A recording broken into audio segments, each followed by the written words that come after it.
years old. We're going to look at some of the limiting factors now for the age of the earth based on the scientific evidence. In 1999, they announced in the newspaper, last weekend the world's population topped the 6 billion mark. In 1985, there were 5 billion people on planet Earth. In 1800, there were 1 billion people here. Just about everybody agrees, around the turn of 1800th century, there were about 1 billion people on planet Earth. There's just not much argument about this. And everybody agrees the population is growing rapidly. There's no argument there. But the world is not overcrowded. Don't fall for that overcrowded propaganda. The entire world's population today could fit inside the city limits of Jacksonville, Florida, where we are. This city where you guys live has 25 billion square feet. You could fit everybody in the world in here twice. The world's not overcrowded. Have you driven across Nebraska?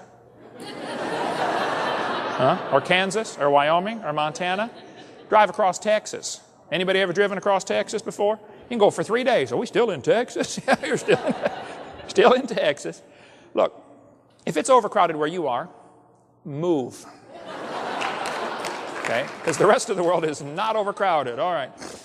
I was out digging dinosaurs last summer in Colorado, and I said to this lady that owned the ranch, I said, ma'am, how big is your ranch? She said it's 213,000 acres.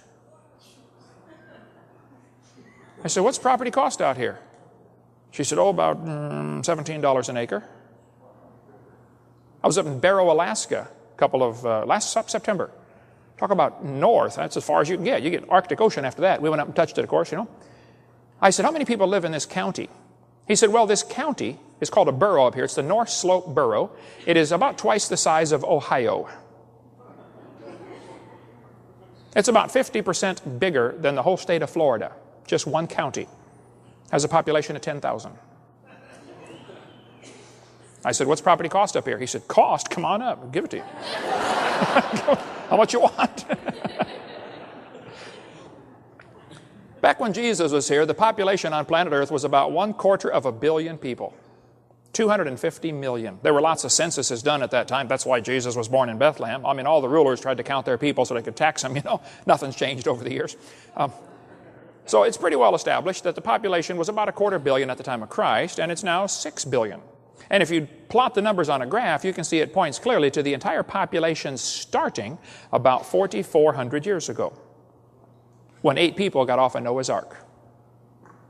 See, if you start with 8 people having kids and grandkids and great-grandkids, you can get a population of 5 or 6 billion in a few thousand years. So if you believe in evolution, you got a serious problem. Because you think man's been here for 3 million years. Do you realize in 3 million years the population would have grown?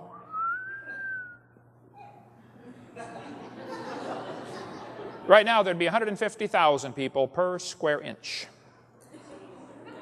That would be crowded. See, God told him pretty clearly to replenish the earth, fill the earth, go have lots of kids.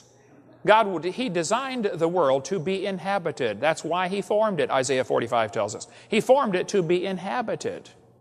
He wants lots of people here. But Satan, of course, wants the opposite of what God wants. We got people that believe just the opposite of what the Lord wants, like Jacques Cousteau, who said, in order to stabilize world population, we need to eliminate 350,000 people a day. Nice guy, Jacques. Ted Turner said we need a 95% decline in world population levels. Okay, Ted, you first. There are some people who would like to reduce the population of this planet to 1/2 billion as soon as possible. They think we're hurting Mother Earth. And there's some powerful folks. We cover much more on that on our seminar, on a college series. We'd offer our seminar in 4 different college classes, everything where we chased every rabbit and kicked every dog as we had no time constraints. But I get more on that on CSE 101. Anyway, the population tells us the earth has not been here for billions of years. At least man hasn't. Now, I don't know what's going to happen in the future about these idiots reducing the population, you know, with chemtrails and all that. We'll see, but we'll cover more on that in video 7. The fact is, the population says it's not been billions of years. Actually, scientists are agreeing now that there is a genetic bottleneck sometime in man's past. This article said that based on the DNA studies, they're putting a bottleneck theory. There used to be, just about everybody was wiped out down to just a few people. And we all descended from just a few people on Earth. Well, duh. I even know the names of some of those people. Noah, Shem, Ham, and Japheth. Yeah, that was a bottleneck. Did you know the galaxies up in the sky are spinning, but they're going different speeds? The stars in the galaxy are going different speeds. If the stars in the middle are going faster than the stars at the outside.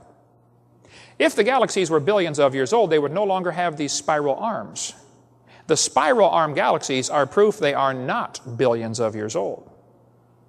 So if somebody wants to believe they are, okay, you believe whatever you want, but it goes against the clear scientific evidence from the galaxies. They cannot be billions of years old. Stars blow up about every 25 to 30 years. If it's a little one, they call it a nova. If it's a big one, they call it a supernova, okay? But about every 25 or 30 years, a star explodes. Well, they search the heavens with the Hubble telescope, and they can not even find 300 supernova rings. Question, if the universe is billions of years old, why aren't there billions of supernova rings? Why less than 300? Which would mean less than 10,000 years. Yeah. Some people say, well, new stars are forming in Crab Nebula.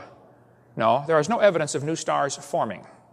There are some spots getting brighter, and you can interpret that as new stars forming if you'd like, but it's not proof the new star is forming. Could be the dust is clearing and there's a star behind it. Any freshman law student could tear your argument apart in a court of law. Textbook says it takes billions of years for red stars to turn to white stars. That's what the books teach. That is simply not correct.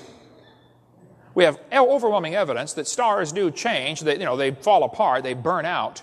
They change from red stars to white stars. There seems to be pretty good evidence for that. But we also have evidence it does not take billions of years. All the ancient astronomers said Sirius was a red star. Everybody just 2,000 years ago was describing Sirius as redder than Mars, one of the red stars. Today, it's a white dwarf. We know what happens in less than 2,000 years. Don't tell me it takes millions of years. That's simply not correct. We have, one good experiment's worth a pound of theory any day. And we've got experimental evidence we can see and test and prove it doesn't happen that long. Some of the planets are still hot, but they're cooling off. They're radiating more heat than they gain from the sun. They can't be billions of years old. It's just not logical to say Jupiter, which is losing heat, is billions of years old. It just can't be.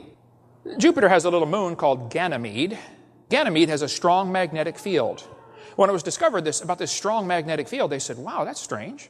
That indicates a hot core, and yet Ganymede should have cooled off billions of years ago. I wonder why it still has such a strong magnetic field.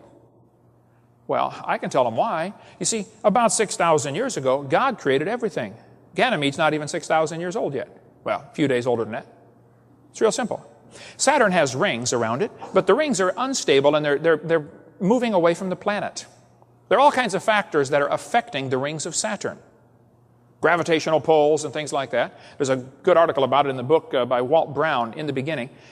Saturn's rings cannot be billions of years old. That fits the biblical theory that everything was created about 6,000 years ago. Okay, the moon is going around the earth. How many knew that already? The moon goes around the earth. Okay? Did you know as the moon goes around, it's gradually getting farther away? We're slowly losing the moon. It's only a couple inches a year, about 3 inches a year, so it's no big deal, nothing to worry about. Plus, there's nothing you could do about it anyway, okay? But the moon is getting farther from the earth every year. Now, kids, this is going to be complicated, so listen carefully. The moon is getting farther from the earth every year. So that means that it used to be closer. How many can figure this out? Now, stay with me, okay? All right. Well, if you bring the moon in closer, you start to create a problem because the moon causes the tides. Now, you folks in Jacksonville probably have to worry about the tides, don't you? If a hurricane hits during high tide, you got a serious problem on your hand. Well, if you brought the moon in closer, the tides would be higher because of a law known as the inverse square law. If you brought the moon into 1/3 the distance, you take the 1/3, inverse it, and square it. It's 9 times the gravitational pull. And if you run all the math on this, you'll find out about 1.2 billion years ago, the moon was whizzing around just above the surface of the earth. Now, way before that, you're going to have a serious tide problem. So that explains what happened to the tall dinosaurs. They got mooned.